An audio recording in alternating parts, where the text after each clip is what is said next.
According to a survey by Top Rank Marketing, 78% of B2B marketers say that influencer marketing is effective, even with small campaigns.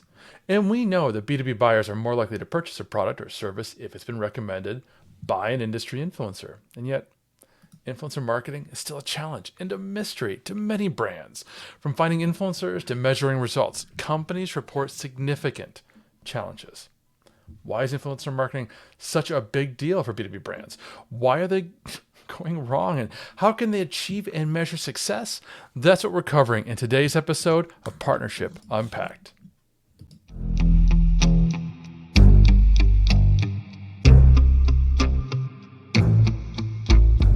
This is Partnership Unpacked, your go-to guide to growing your business through partnerships quickly. I'm your host, Mike Allton, and each episode unpacks the winning strategies and latest trends from influencer marketing to brand partnerships and ideas that you can apply to your own business to grow exponentially. And now, the rest of today's episode. Welcome back to Partnership Unpacked, where I selfishly use this time to pick the brains of experts at strategic partnerships, channel programs, affiliates, influencer marketing, and relationship building. Oh, and you get to learn too. Subscribe to learn how you can amplify your growth strategy with a solid takeaway every episode from partnership experts in the industry. Now listen, as B2B CMOs and marketing executives, we have a real challenge facing us.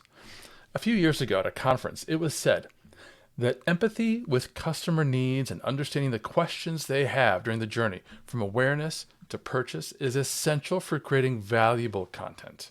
Content marketing must not only inform, but also engage and even entertain to create valuable experiences between customers and brand information. How are we supposed to empathize, understand, inform, engage, and entertain? That's what influencers excel at. And that's why Lee Odden, who made that statement, is here to help us. In 2001, Lee co-founded the Top Rank Marketing Agency, which has become the top B2B marketing resource, regularly ranking as one of the most influential marketing blogs on the web by Content Marketing Institute, Ad Age, and more. On top of leading influencer marketing campaigns for major brands like SAP, Lee's an incredible B2B influencer himself and someone I've admired for years as a global speaker, prolific blogger, and author of the book Optimize. He is, without a doubt, one of the foremost experts on B2B influencer marketing, and you know, I can't wait to pick his brain. Lee, welcome to the show. Wow, that's quite an intro. It's great to see you. Even though we just saw each other in person, I this know, is the right? second. Yeah. This is great to see you again.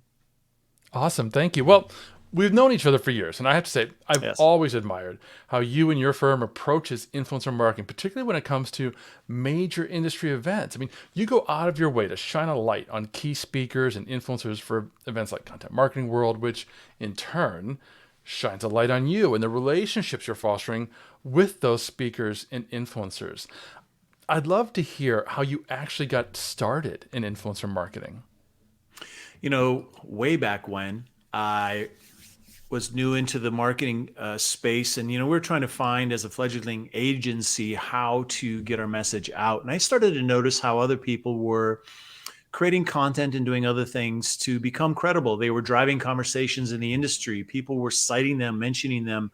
When they talked, everyone listened. And I took note of what was being done, and I started to do this for myself. I started blogging.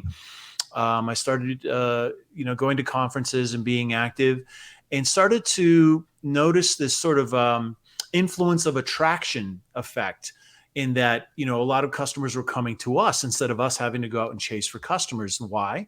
Because the content they consumed made them feel like they knew who we were and know me as a person, and before we even met. And that was a very powerful thing. And so we started implementing that as a campaign strategy, as a marketing strategy for our agency, to develop relationships with other influencers. And eventually B2B brands started to come to us.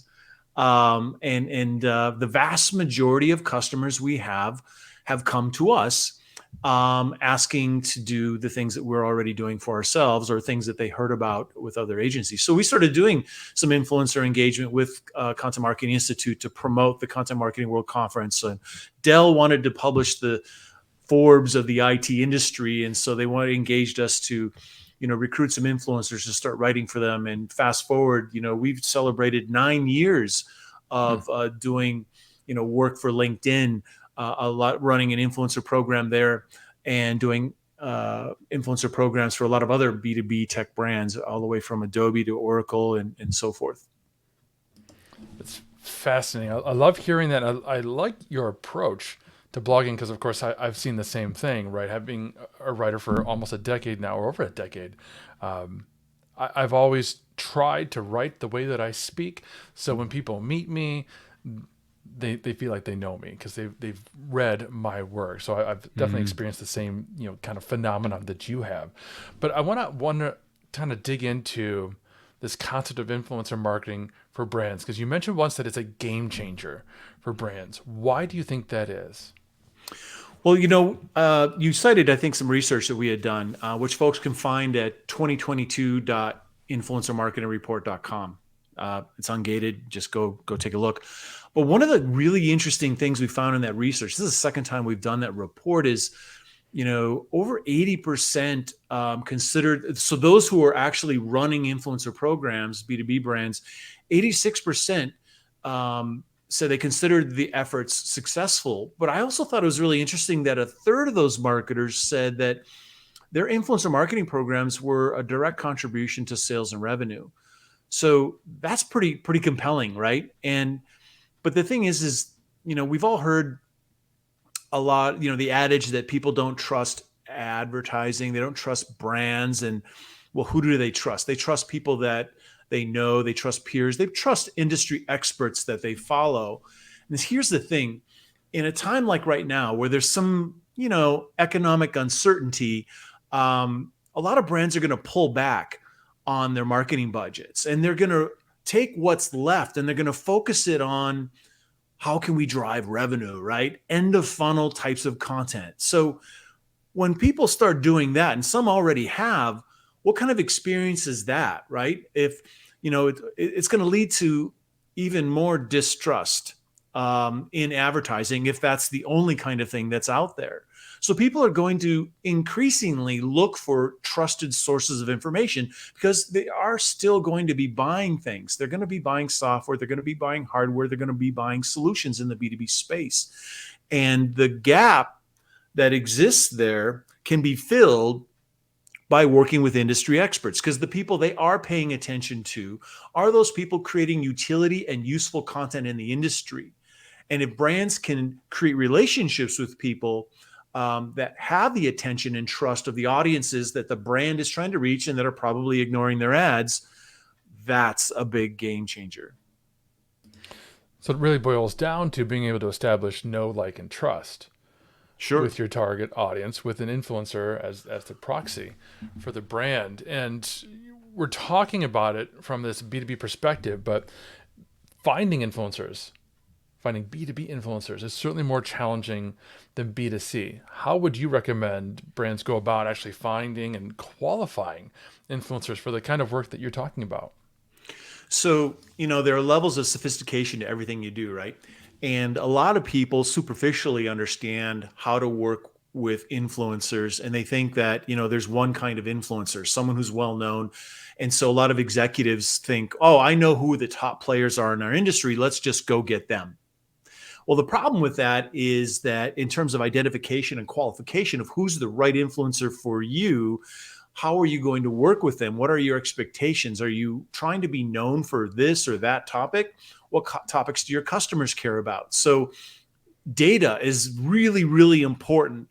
It's an important player when you're trying to identify the right influencers for what it is that you're trying to do.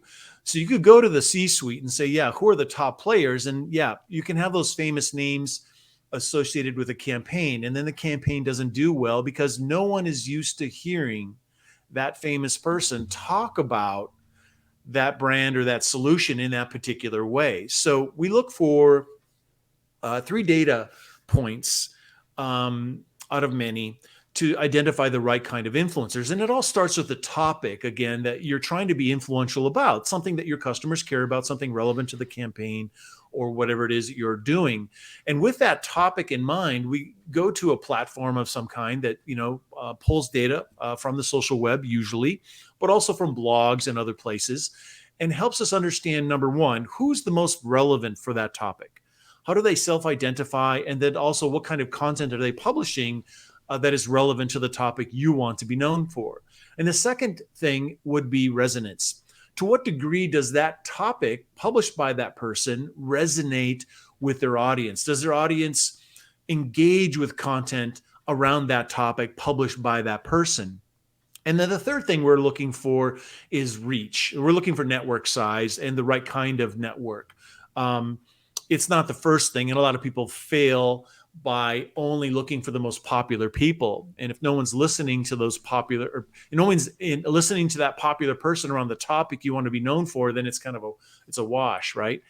So relevance, topical relevance, resonance of that topic amongst the audience. And then, of course, we want to find people that have the right size or the right kind of audience that makes sense. There are other characteristics we look for. We want to look for someone who's actually publishing. We want to look, in what kind of content are they publishing? Where are they publishing? At what cadence? Do they promote things?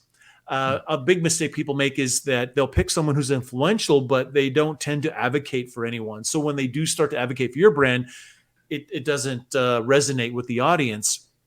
And we look for people who are brand safe, so they don't go off the rails and talk about things that really go off the reservation, as it were, to in terms of political things or toxic things. They don't get crazy with some of the things that they're saying.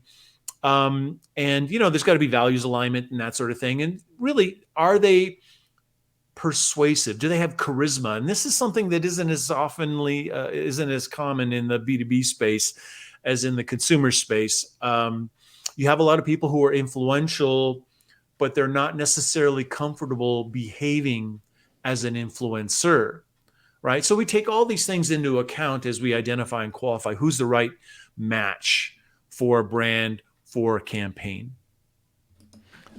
First, I just want to underline that you spent a significant amount of time outlining all these different factors that need to be considered before a brand starts working with an influencer. And for those of you listening, I just want to stress there's a lot of time and effort that goes into thinking about specific influencers if you're going to do it right? We have to create that brand fit. And there's a lot that can go into that. So give yourself time, give yourself space to start looking at a lot of different influencers at once. So that you begin to work with several of them, and some of them may pan out and some of them won't. And then you also talked about the charisma value of a B2B influencer. And that's such an interesting point. I've never really thought about it that way, but it's true, right? B2C influencers are a little more mainstream. We're a little more used to seeing them in our feeds on Instagram and so on. So we kind of know what they look like, and they understand what they're supposed to look like, how they're supposed to act. A B2B influencer, to your point, may not be in the position of thinking of themselves as an influencer. They might not have contracts. They might not have, like you said, that history of espousing for a particular brand or product. So that's something to be mindful of. Another thing that I'd love to talk to you about, though, is when it comes to the actual campaigns and the courting of the influencers. You've talked about creating an influencer experience before. Can you break that apart for us a little bit? And what are the benefits of creating an influencer experience, and what does that actually look like in your experience? So, there's a lot of conversation in our industry, in the marketing industry, about customer experience for quite a while now. And increasingly, there's even conversation about the importance of employee experience, right? And, that translates to any human interaction. People, want meaningful experiences with brands. And, a lot of folks will drop to, okay, well, let's send the influencers a goodie bag, or let's have a VIP dinner or a happy hour or something like that, and that satisfies as creating the experience. Well, it's a part of it, sure. But every communication that you have with an influencer is part of the experience you're creating. Everything from how relevant your pitch is, how thoughtful your pitch is to, try to win them. If a brand doesn't have a relationship with an influencer, for example, and has never really talked about the brand, and then the brand goes after that influencer and says, "Hey, we're important, and we think you'd be a great addition to our campaign. Please send us 250 words by tomorrow, end of day." And there's just going to be deleted. And I get those. A lot of people get those. It's sort of like a one-off type of thing. And so being thoughtful, being relevant, in the way you romance an influencer, even if you have money to spend, it's still part of the experience is showing that you're relevant. Now, in a time like this, people might think, well, money is what rules. Paying influencers is all you need to do to win them on your side. But the experience really is a big factor, because a lot of these folks, they're not a professional influencer. That in B2B space, there are not that many professional influencers, i.e., this isn't the only thing they do. They've got a day job, right? And so, getting paid to do something for a brand as an influencer isn't always the most important thing to them. How they're treated. For example, if you reach out to an influencer and you say you're special and we'd like to invite you to be a part of something we can make together to better our industry, then treat them special. Don't just treat them as a transaction, as a commodity. And this happens a lot. So the influencer experience includes everything from how you approach them. It's thoughtful, it's relevant, it's timely. You've done your homework about them. You found an intersection of what they're doing, what content they're creating that intersects with interests of your brand and of your customers. And there's a very relevant and compelling reason why you should potentially work together. And there are the logistical communications that happen. Like, here are the very clear things that we're asking you to do. Here's the money, or if there's not money, that's okay too. Here's the timeline. Here are examples. Here's feedback on the thing you gave us. Here's a thank you for working with us. A lot of these things are oftentimes missing. And so ultimately, creating a great experience such that once the influencer is done engaging with your brand, they're still talking about you. The organic advocacy of you continues to happen. Well, that all happens because of the experience that you've created for them. There's a fun analogy that was in the news this week from the NFL, of all places, where they polled all the NFL players and asked them about where they were working, the teams that they were working, right? They asked the NFL players, what do you think about the teams that's employing you and paying you? And we would all imagine, kind of like you said about influencers, that the NFL players are just in it for the money. They get a big fat paycheck. What do they care, right? Well, they had some very interesting opinions, and they found that your Minnesota Vikings were the number one organization to work for. And they're talking then about, like you said, contract handling, how the players are treated, the locker rooms. These are things that as a fan we wouldn't see. Mm-hmm. But it makes that organization more enticing, more comfortable for the influencer, in this case, the NFL player, to work for and potentially perform better. Now, we may see in the years to come what the ROI was for the Vikings and some of the other organizations who've invested in their infrastructure.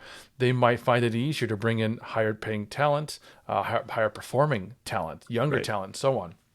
From an influencer marketing perspective, how are you seeing brands successfully measure the ROI from everything they're investing in influencers?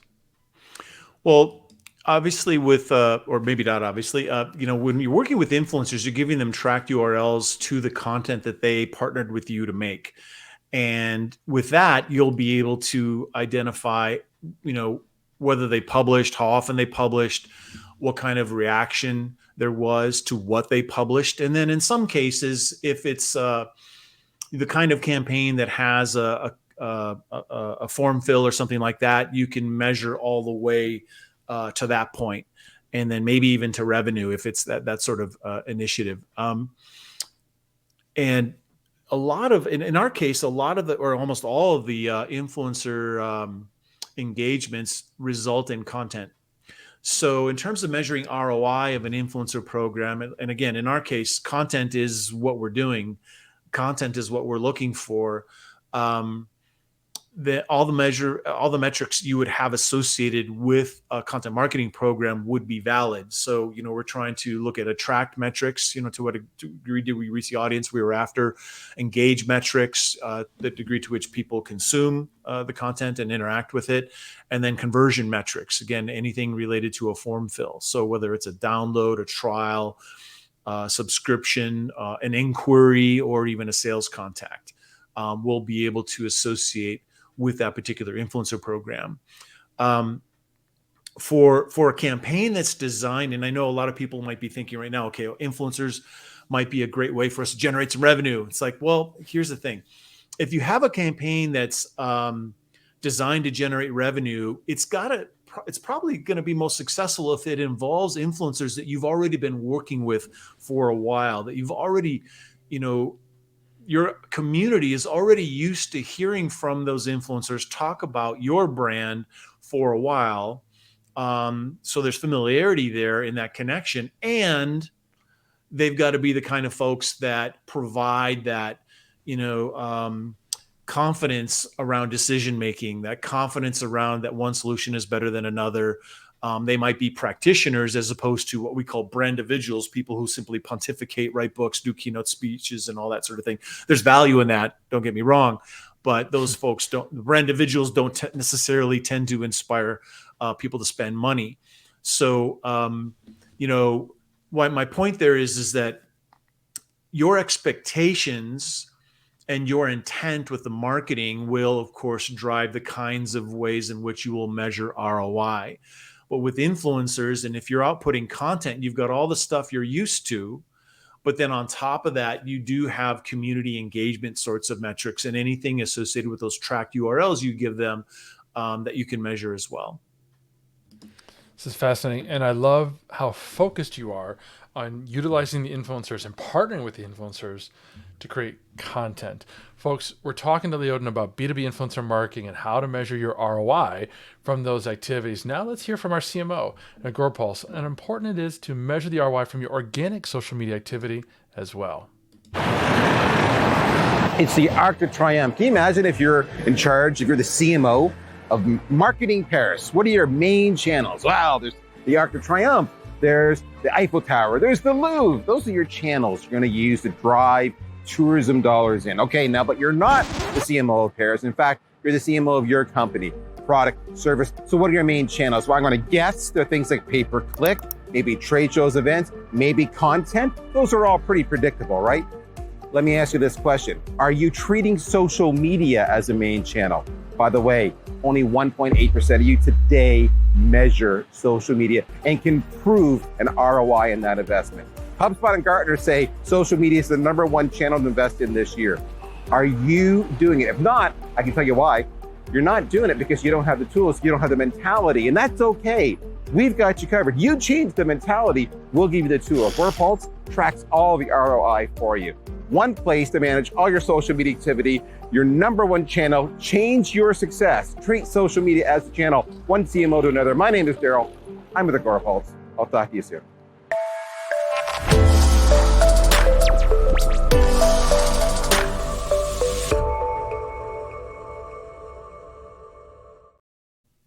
All right, we're talking influencer marketing with Lee, and we've been talking about essentially paid influencers, outside, external influencers, people who have established themselves outside of the company brand. But what about employees? What about employee advocacy?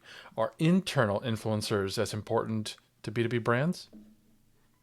They absolutely are, especially if we get to take trips to Paris and talk in front of the Arc de Triomphe. That would be fantastic. Right? So, next time I go there, I'll have to make sure I take some video. You're right. It is increasingly important for brands to invest in elevating the influence of the brand, not just through external experts, but also through internal folks. There are key opinion leaders, subject matter experts, clearly they're executives, people who are already influential to varying degrees inside the organization. There's then an opportunity to tap that influence and even grow the influence of those individuals. And in that research I mentioned before, we found that 63% of B2B brands are already working with executives to grow their thought leadership and influence. And 65% said that effort was successful, not just helping the executive be influential. That wasn't the point. 65% said that their work with executives to help them become influential was effective at making the brand more influential. And so I think that's a pretty important point there, because a lot of folks think, well, if I have this superstar employee become even more influential, then, they're going to go to another brand, or if they leave, we lose that influence. And it's like, well, then you're doing it wrong. So I know when we work with executives through social, social content and that sort of thing, we're also partnering them with people that make sense as an influencer outside the organization. We do that for a couple of reasons. One, it's content collaborations, in which if we look at B2C, there are content collabs, there are co-marketing efforts all over the place. Well, this makes sense in content collaborations through social media and B2B influence as well. But also we're looking to develop relationships. I can't tell you how many times our B2B brand executive clients have said, I've actually formed a professional, personal relationship with the influencers that you're connecting me with, and we're doing these collabs with, that goes on beyond, the campaign, if you will. The other thing is by helping executives become more influential on topics that matter not only to the business and to their customers, but also to the sales team, has really proven some interesting ROI. As an example, we'll reach out on behalf of the executive to interact with people that might be on an upcoming sales call, right? And to create some social engagement. So we'll pick an influential executive or someone we're working on to become more influential and create some connections, some social interactions with them and other people at prospect brands. And so when the time comes for them to have that sales call, there's this familiarity, and that has accelerated outcomes from some of the sales conversations. So there's a lot of different dimensions to it. The point is that you're organized, that you're focused, and that you have a reason for doing these things, not just making someone's fans, friends, and follower accounts go up, but that you're meaningfully, topically working with individuals in the organization to accentuate how they're already well-known or influential, partnering them with external influencers, and that raises the influence of the brand. That makes so much sense.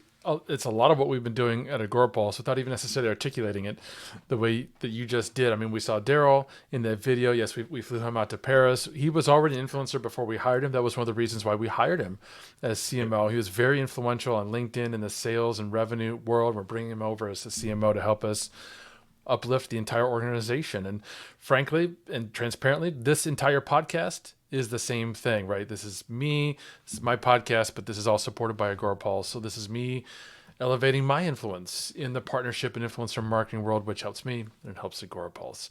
But now earlier we talked about brands making the mistake of targeting the wrong influencers, going after people who were very popular, but not necessarily truly influential to their target audience, not doing their due diligence and creating a pitch that's really unique and thoughtful and respective of the influencer's time.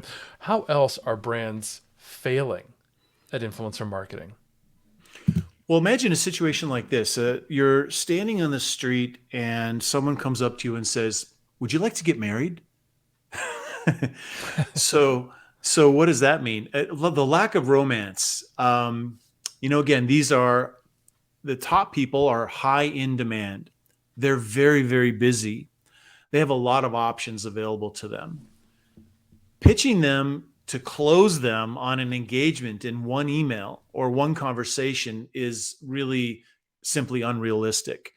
So romance really plays a factor. That means getting on their radar, saying hi, engaging on social, following them on LinkedIn and Twitter, interacting with their content, adding something of value from a reply or a retweet or reshare of their content. If you get to see them in person, that's even better. That's great. If you see them speak, walk up, say, hi, how's it going? I know this is something we've done. It's a science, right? It's like if we see someone who's an influencer or that we want to engage with, sometimes we'll live blog their presentation. Now, no one's writing blogs at conferences anymore, but we do, or we'll live tweet their presentation. So obviously you get on people's radar if you give them exposure. So lead bearing gifts, right? The gifts aren't just gratuitous compliments, but highly relevant and researched comments about something that you can tell is very important to them and how that is a relevant conversation to what you're trying to do as a brand. I think a fail is dictating exactly what they're supposed to do with no room for creativity. This makes no sense.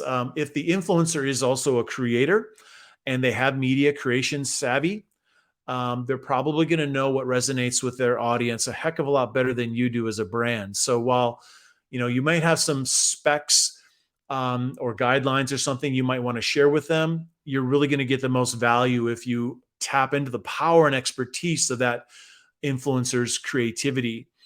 Another fail is not involving the influencer at all in content creation and then pitching them on promoting that content. So I think a lot of people do understand this, but a lot of people don't. And so they'll go to an influencer and say, hey, we just published this white paper. Would you help us promote it? Maybe they will, maybe they won't. But I tell you what, if you include that influencer in the report itself, if you ask them to share a quote and a reaction to a statistic or something like that, if you ask them to be part of an advisory group that's helping formulate the survey questions, anything to involve them in the content creation, they will be far more inspired to help you promote that content. People who've had a hand in making something are going to be inspired to help make it successful. So, being transactional, mechanical, or I like to say often soulless in your communications with influencers, telling them they're special and then treating them like a commodity.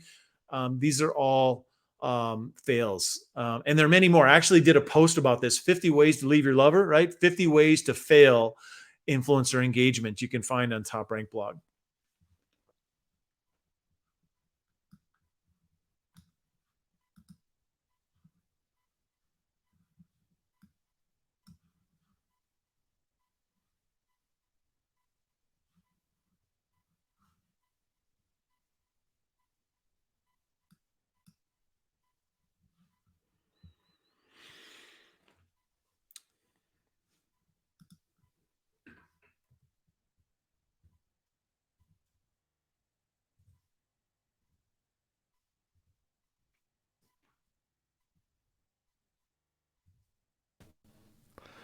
Wow, that was rough.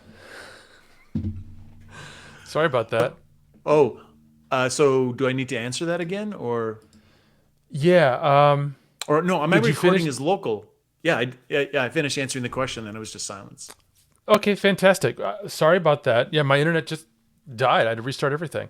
Yeah, I'll just pick it up and we'll finish No, up. And then I I'll edit answered that the spot out. question. I answered the question, and I had I answered the I answered the question. Yeah, So the local recording, it'll be obvious when I stop because it's just silent. perfect, perfect. Let me just figure out a good transition here. You were talking about how brands fail. Cool. And I love how many times you talked about how important that connection to the influencer is, how they're not just proposing marriage right from the start, right? So you've kind of already answered this question, but I do want to ask, because I love asking this question, how important are relationships when it comes to influencer marketing? Well, I love to say that influencer marketing is a relationship business, right? It's not a transactional business, and certainly there are a growing number of professional influencers in the B2B space that you can engage like you're doing an ad buy. but they're not very many. I mean, it's going to be the minority, where, you fill out an insertion order and, they create very specifically defined content that they publish on, their distribution channels, whether it's a blog or a podcast or mailing list or whatever, right? So that's going to be the minority. That is growing though. But relationships are key even in those cases because, do you want to do business with someone you don't feel good about? Do you want to do business? Do you want to go the extra effort, with a brand that you don't feel good about? So, feeling good about a brand that you're working with comes from someone actually investing in the relationship. So they're thoughtful, as I've mentioned, but they're also empathetic. They're good listeners. They make an effort to understand who you are and what's important to you, and then how that matters to the thing the brand wants to do. So that, the effort that an influencer, whether an influencer says yes to you again in a campaign pitch is dependent on the relationship that they've already built with you. The amount of work they're going to put into content that they create, the enthusiasm with which they're going to promote the content that they worked with you to create, the organic advocacy that happens long after the campaign has ended. All those things are going to depend on the relationship. And here's a very important one, and that is when a dissenter starts to target your company, says things about your brand, maybe they're not true, and the degree to which influencers come to your defense organically without being asked at all is dependent on the relationship you have with them. So, people need to, if they want to be successful at influencer marketing in the B2B space, I'd say invest in the relationships with people and create a community. And that means always ongoing effort. It doesn't mean a lot of effort, but it does mean a persistent effort. Just like any other kind of relationship, it requires care and feeding. Think about what kind of effort you can put forth in the power of having a whole community of the most important people in your industry there to work with you whenever you ask, there to defend you when there's defending to be done, and there to be a partner with you, and even suggest ways in which you can work together in the future that you didn't even think of. Think of how powerful that would be. That's all going to be fueled by relationship. Such a powerful answer. And you touched on the importance of organic advocacy and organic defense, which is fantastic. And you even brought in this concept of community as a moat to protect the whole brand. And that applies to influencers, employees, and your customers. Fantastic. Lee, this has been amazing and such an important and informative interview. Can you tell folks where to connect with and learn more about you? Sure. Well, you can certainly find me on the socials, LEEODDEN. So that's on LinkedIn and Twitter, especially, even Instagram. If you want to see photos of me running or eating ice cream or whatever. And certainly I would invite folks to take a look at toprankmarketing.com, which is my agency. And that's where our blog is. Our blog has been live since late 2003. So for a long, long time, we've been publishing a lot of really useful content around myriad B2B marketing topics, especially B2B influencer marketing. And then you can get a copy of the report at 2022.influencermarketingreport.com. Awesome. And that's all we've got for today, friends. Thank you so much for tuning in. Don't forget to visit the Partnership Unpacked podcast on Apple and leave us a review. We'd love to know what you think. Until next time.